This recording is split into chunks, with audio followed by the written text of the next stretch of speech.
Hola, buenas noches. Nosotros somos el grupo número 2 de la sección número 2. Hoy les vamos a estar hablando sobre los fundamentos teóricos de la innovación educativa. Somos un grupo que está conformado por 7 personas. En cuanto a la fundamentación teórica de la innovación educativa, tenemos que decir que la innovación educativa no es más que la incorporación sistemática y planificada de prácticas transformadoras orientadas a mejorar los procesos de enseñanza-aprendizaje. Sabemos como profesionales de la educación que no es una actividad puntual, sino un proceso, un largo viaje que se detiene a contemplar la vida en las aulas. Cuando hablamos de innovación, hablamos de cambio, y esto tiene como componente ideológico, cognitivo, ético y afectivo. Innovación educativa es la transformación planificada de nuestras metodologías, de los contenidos, de las herramientas que utilizamos en las aulas. Su objetivo principal es mejorar el proceso de enseñanza-aprendizaje y adaptarlo a las necesidades del mundo actual. Es transformar el proceso de enseñanza-aprendizaje para mejorar la calidad de la educación y adaptarla a las necesidades reales del mundo actual. Cuando hablamos de innovación educativa, nos referimos al proceso de creación de conocimiento, productos y procesos nuevos que son esenciales en este momento crítico que atraviesa el sistema educativo. Según Jean Carbonell, define la innovación educativa como un conjunto de ideas, procesos y estrategias para provocar cambios en las prácticas educativas vigentes. Esto nos conlleva a pensar que la innovación educativa nos permite transformar los conocimientos, las prácticas y los conocimientos que desarrollamos en las aulas. Según Sein et Chalwell, la innovación conlleva a cambios en el proceso de aprendizaje para mejorar los resultados. Para ello debe ser eficiente, eficaz, sostenible y transferible. Dada la conceptualización de la innovación educativa, llevarla a mi propuesta de investigación. Bueno, mi propuesta de investigación está basada en el ciberacoso y cyberbullying, que esto va llevando a la deserción escolar. Estamos en una era tecnológica donde los chicos se hacen muchos memes y burlas entre ellos, creando grupos de WhatsApp, de Instagram, usuarios anónimos, donde le hacen bullying a los chicos, se hacen bullying entre ellos y también a los profesores. Eh, este, para abordar este problema no lo tengo que ver como un hecho punible, sino como un desafío pedagógico para mí. La innovación educativa aporta estrategias metodológicas y tecnológicas necesarias para transformar la prevención y la detención y la mitigación del ciberacoso en las aulas. El ciberacoso ocurre en entornos digitales, por ende, combatirlo requiere de soluciones educativas igualmente tecnológicas e innovadoras. Hay que cambiar el paradigma. La innovación educativa busca formar ciudadanos integrales, autónomos y críticos que impacten directamente en la reducción de conductas violentas en los entornos virtuales. Esta es mi exposición.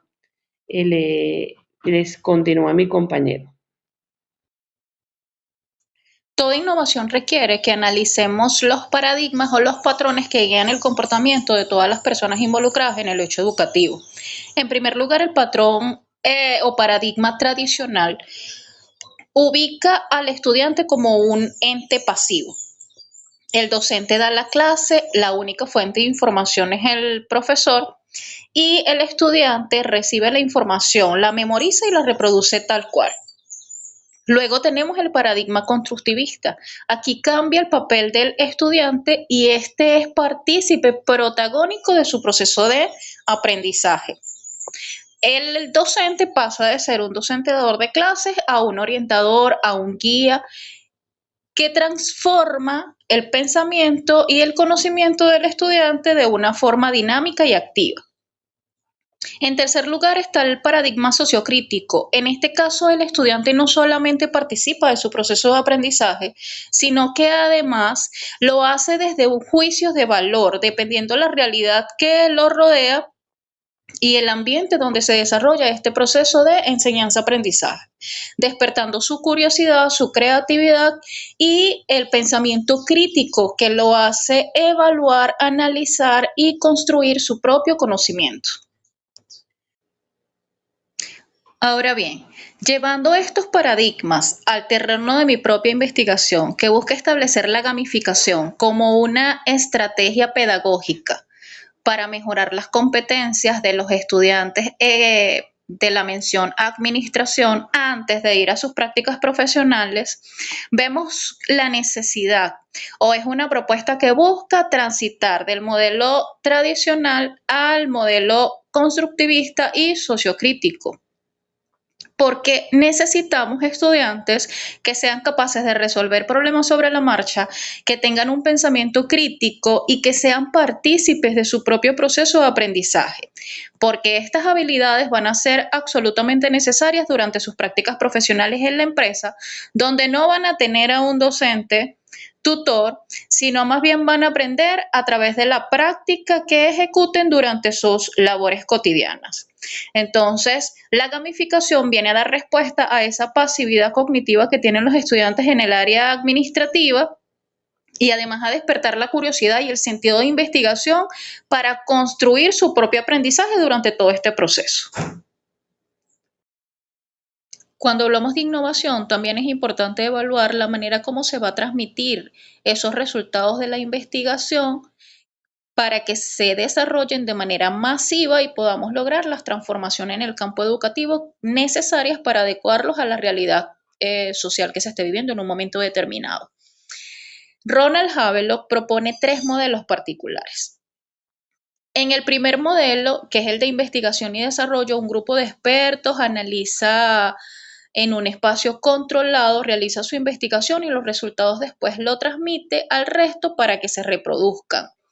Nosotros podemos evidenciar este modelo en esas transformaciones que emana el Ministerio de Educación a través de circulares, donde se establecen, por ejemplo, cambios en el diseño curricular. En la Escuela Técnica Profesional en el año 2023 se hicieron muchísimas modificaciones en cuanto a la manera como se va a transmitir el conocimiento y el desarrollo de competencias en los futuros técnicos profesionales del país. En segundo lugar está el modelo de solución de problemas. Este no surge de un ente apartado o extraño al tu propia institución educativa.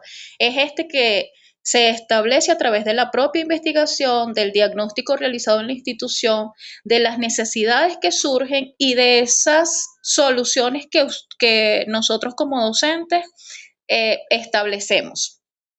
Y en último lugar está la interacción social horizontal. Esta implementación de las innovaciones surge cuando entre colegas, por ejemplo, un docente se fija en que la manera como otro profesor está realizando algunas estrategias y están dando los resultados que se esperan. Entonces, se copia el modelo y se toma como un guía, como un orientador, adaptándolo, por supuesto, a la asignatura que estés dando en ese momento. Ahora bien, en mi propia línea de investigación en el tema de la gamificación, ¿cuál de estos 3 modelos sirven para desarrollar e implementar y masificar la información resultante de mi investigación? Yo diría que convergen los 3. En primer lugar, el modelo de investigación y desarrollo, porque sin lugar a dudas debemos respetar las orientaciones emanadas del ministerio. Nos dan un diseño curricular y nosotros, por supuesto, adaptándolo a nuestra propia realidad, debemos seguirlos y hacer lo que se cumpla. En segundo lugar, la solución de problemas. Este primer modelo trae como problema que la descontextualización de esta información. Entonces nosotros debemos implementar la creatividad para adaptarlo y que realmente le dé respuesta a estos proyectos de innovación a la problemática que estamos nosotros evaluando o diagnosticando en nuestros planteles. Y en tercer lugar, crear comunidades entre docentes, entre colegas que favorezcan el desarrollo y la implementación de esta innovación de manera crítica para lograr los cambios necesarios en la formación del futuro técnico profesional en el área administrativa, para lograr con éxito la incorporación de estos jóvenes en el campo laboral durante sus prácticas profesionales. Buenas tardes, apreciados colegas maestrantes. Hoy traigo para ustedes la formulación de una pregunta. ¿Con qué frecuencia inician sus clases con una dinámica, una pregunta o alguna propuesta diferente? Bien, me presento. Soy la profesora Carmen Cortés y hoy quiero hablarles sobre las teorías del aprendizaje como soporte de la innovación en el ámbito educativo. Para comenzar, quiero recordarles que las teorías del aprendizaje son el conjunto de diferentes estudios que explican todo lo relacionado al proceso del aprendizaje. En este sentido, podemos decir que el conductivismo favoreció por mucho tiempo el proceso de repetición y memorización en los estudiantes, es decir, que básicamente el aprendizaje era la respuesta a un estímulo. En tal sentido, surge la teoría del constructivismo, en el que el psicólogo Jean Piaget nos dice que el individuo construye su conocimiento según y a partir de sus propios saberes y del contexto que lo rodea. Es por ello que al comenzar formulé esta pregunta para captar su atención y familiarizarlos con el tema. Ahora bien, hablemos del aprendizaje significativo. Para ello, David Ausubel nos habla de que el aprendizaje significativo se conecta directamente con el constructivismo, ya que al enfatizar que para que una nueva información se integre, debe conectarse con unas estructuras cognitivas previas, relevantes y de interés para el estudiante. Continuamos. Ahora hablemos del conectivismo. El conectivismo es una de las corrientes más modernas. Desde el 2004, el teórico George Sims, en su corriente estudiada, nos dice que el ser humano no solo construye su aprendizaje a partir de sus conocimientos previos, sino que también es importante incluir algunas herramientas que están actualmente en la era digital, como son los dispositivos móviles, el internet y todos los que son los nodos y núcleos digitales. Aquí quiero ser empática con este punto, ya que nosotros los docentes que estamos en el aula con nuestros estudiantes, tenemos que colocarnos sobre la marcha porque esta es la tecnología de vanguardia. Los estudios que recientemente han demostrado que el estudiante memoriza y mecaniza todo su aprendizaje. Lo que tenemos que hacer nosotros como innovadores dentro del aula es hacer que esas herramientas formen parte de su proceso de aprendizaje, pero no roben las ideas principales de análisis, de capacidad de análisis y pensamiento crítico y analítico. Para concluir, quiero contarles que esta investigación está directamente relacionada a mi proyecto de grado, ya que busca comprender cómo las estrategias de metacognición fundamentadas en las teorías del aprendizaje pueden fortalecer el proceso educativo en los estudiantes de media general, que es en el área en el que yo actualmente trabajo. Dado a que el objetivo principal es identificar de qué manera los docentes aplican estrategias para favorecer que los estudiantes reflexionen sobre su propio aprendizaje y de esta forma obtener estudiantes con un pensamiento crítico, analítico, sin necesidad de llegar a la memorización y repetición, aprovechando los conocimientos previos y los de su entorno, como es el caso de las teorías del conectivismo. Esto ha sido toda mi intervención. En cuanto a la innovación tecnológica en la escuela, nos encontramos con 4 dimensiones. La primera dimensión curricular, el qué. Aquí la tecnología deja de ser una materia aislada, que se da una hora en la semana en un laboratorio o sala de computación. Innovar tecnológicamente en el currículo significa integrar la cultura digital en los planes de estudio de todas las asignaturas y en los contenidos. Actualizar para preparar a los estudiantes para el mundo digital real, para así poder afianzar una enseñanza y aprendizaje en los estudiantes, que sean creadores, que sean ciudadanos críticos y puedan desenvolverse en la era actual de la innovación digital. Como segundo punto, tenemos la pedagogía didáctica, el cómo. Es el uso de herramientas digitales para cambiar la forma en que el docente dicte su clase y el estudiante construya su aprendizaje. La tecnología se convierte en un medio que potencia la acción, para así afianzar la enseñanza y aprendizaje del estudiante en las diferentes herramientas tecnológicas e innovadoras, en la cual puede ayudar al estudiante a ser más participativo, más interactivo, más creador. Es donde pasamos de la pizarra de tiza o acrílica a una pizarra digital, como en herramientas digitales o herramientas tecnológicas. En este tercer punto, la dimensión evaluativa, el seguimiento. La tecnología revoluciona la evaluación porque nos permite hacer un seguimiento en un tiempo real, personalizado y mucho más interactivo que esperar el resultado de un examen a ver si el estudiante entendió el contenido. Utilizando herramientas digitales y tecnológicas, es más factible recopilar evidencias el progreso del estudiante de forma más continua, amigable y con menos estrés que en lo tradicional. Y así poder mejorar, afianzar los resultados del conocimiento y la evaluación de cada uno de los estudiantes.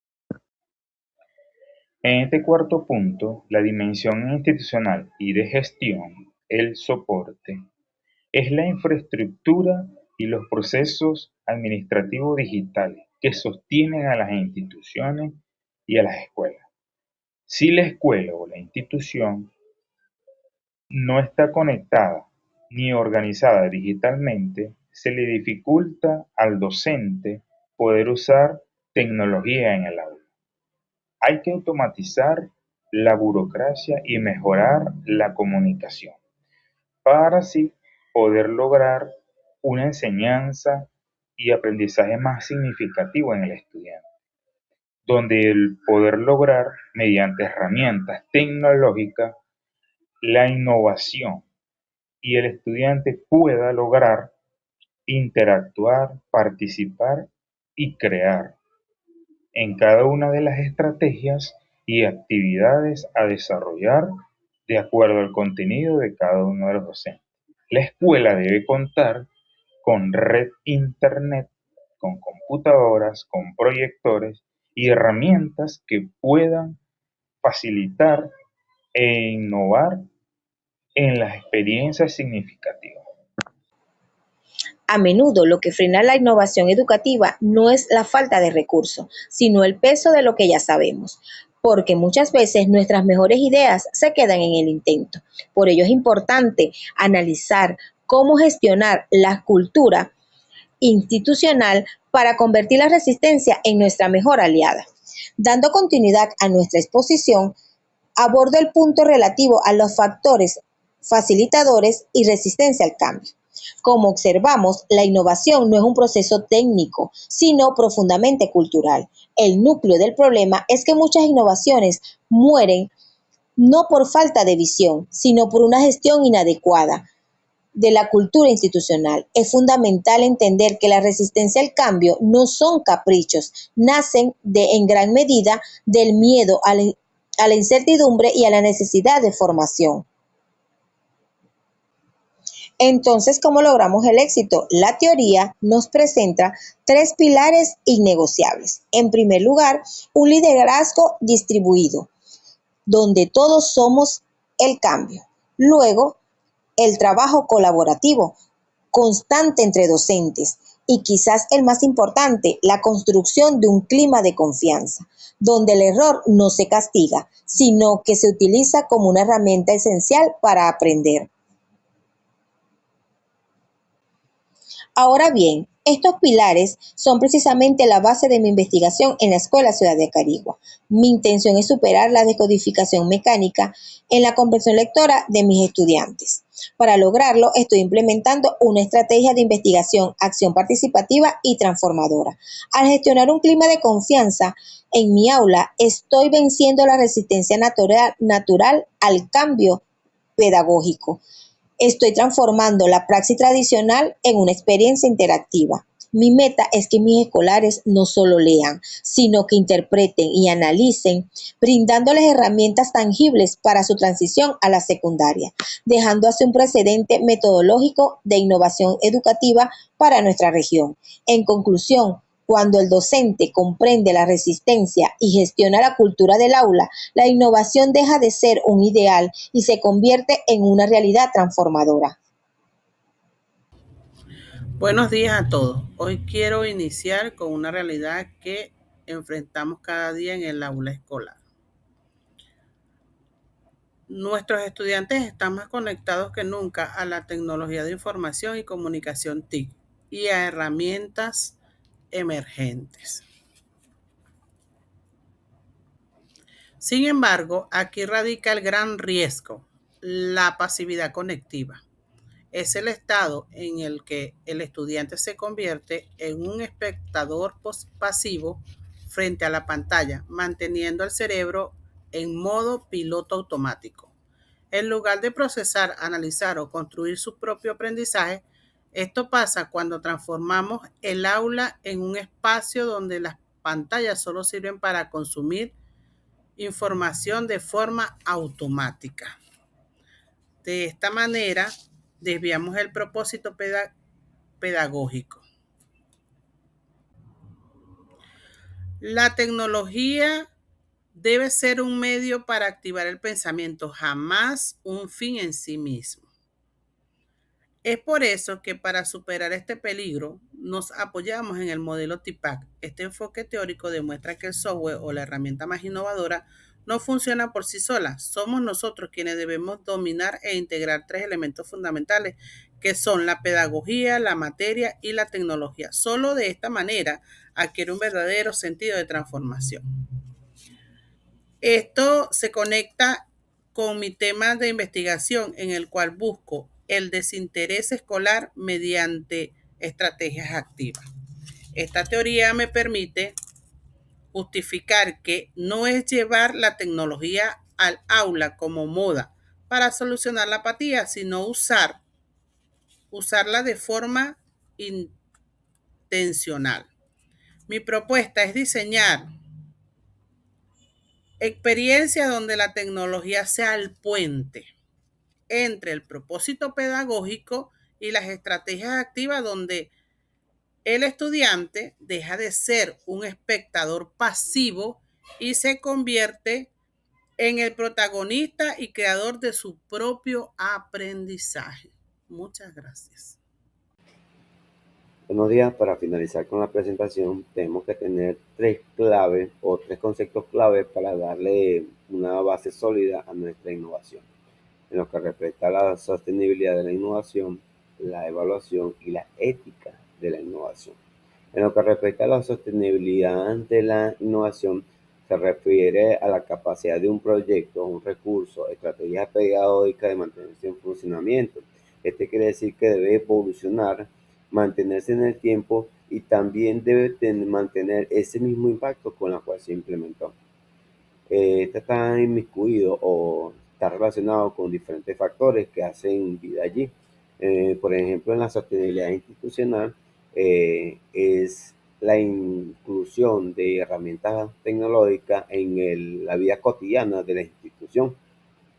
Por otro lado, tenemos lo que es la sostenibilidad social, que también esto quiere decir que estas herramientas o innovaciones pedagógicas o innovaciones interactivas solventen a las necesidades de los estudiantes actualmente.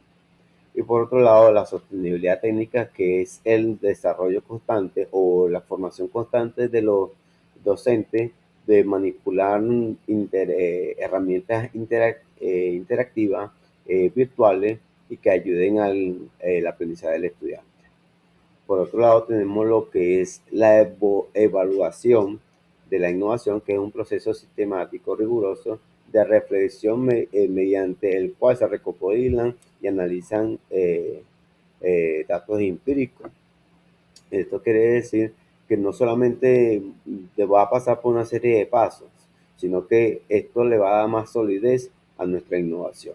Por un lado, comenzamos con lo que es el diagnóstico, de detectar las necesidades de los estudiantes, de lo que están careciendo para poder darle una solución a esa pequeña problemática o ese pequeño obstáculo. La factibilidad, no solamente técnica y económica, sino de la viabilidad por la cual se puede solventar, y la validación, que puede ser, por ejemplo, por la validación de expertos. Y al finalizar, la sistematización de los resultados para saber si los resultados obtenidos son óptimos y son los más recomendables para poder dar respuesta. En lo que se refiere a la ética de la innovación, es una dimensión más valorativa, más reflexiva. Esto analiza las implicaciones morales de los derechos y las responsabilidades. Esto quiere decir que no solamente pensamos en el proceso de enseñanza, sino también de cómo incide esa aplicación en la comunidad estudiada. O sea, de guardar el respeto, la equidad y la autonomía cognitiva del estudiante, porque sabemos que todos aprenden diferente, pero de una forma u otra debemos tomar en cuenta su forma o la forma con la que ellos aprenden. Ahora bien, relacionando los términos que hemos tratado con respecto a lo que es la sostenibilidad, la evaluación y la ética con mi intención de trabajo, que son estrategias tecnológicas didácticas basadas en gamificación para la comprensión teórica de la educación física en estudiantes de educación primaria. Se cumplen con cada uno de estos pasos o de diferentes conceptos para darle una base sólida. Sostenibilidad institucional, por ejemplo, porque es una herramienta tecnológica interactiva que irrumpe con el modelo actual que está pasando en nuestro ámbito educativo. Algo nuevo que irrumpe y que le da una herramienta más al proceso de enseñanza. También está la sostenibilidad social, ya que al estudiante estamos ayudándolo, dando un aporte para que pueda desarrollar ese aprendizaje significativo, y tiene que tener una sostenibilidad técnica, ya que tiene que el docente eh, formarse continuamente, desarrollarse, aprender algo diferente y dar una herramienta más a ese aprendizaje, no solamente teórico, no solamente tecnológico, sino de una forma de sacudir los cimientos de nuestra educación. En lo que se respecta a lo que es la evaluación, se hace un diagnóstico para determinar la necesidad de los muchachos, por ejemplo, en esta intención en este trabajo de grado, por ejemplo, con lo que es determinar el nivel de conocimiento que tienen con respecto a la educación física. Y bueno, ese haría la viabilidad no solamente financiera, sino como que también por la formación del docente. y pues ética porque también se colocan con esta propuesta el constructivismo puro, como dice Levi Vygotsky y Ausubel. Bueno, entonces aquí lo que se pone como centro en todo este trabajo de grado es al estudiante, ya que él a través de dispositivos digitales se aprovecharía de forma activa y que sirve para su nuevo conocimiento, no solamente con dispositivos o plataformas digitales, ya que esto hace que los docentes, los familiares no intercedan o no interrumpan, interfieran en el proceso de aprendizaje del estudiante. Y bueno, en fin, creo que se cumple con cada uno de estos términos y bueno, ya para darle esa factibilidad tiene que pasar antes de aplicarse por un juicio de expertos para poder implementarlo y saber si se logra con cada uno de los objetivos planteados. Muchas gracias.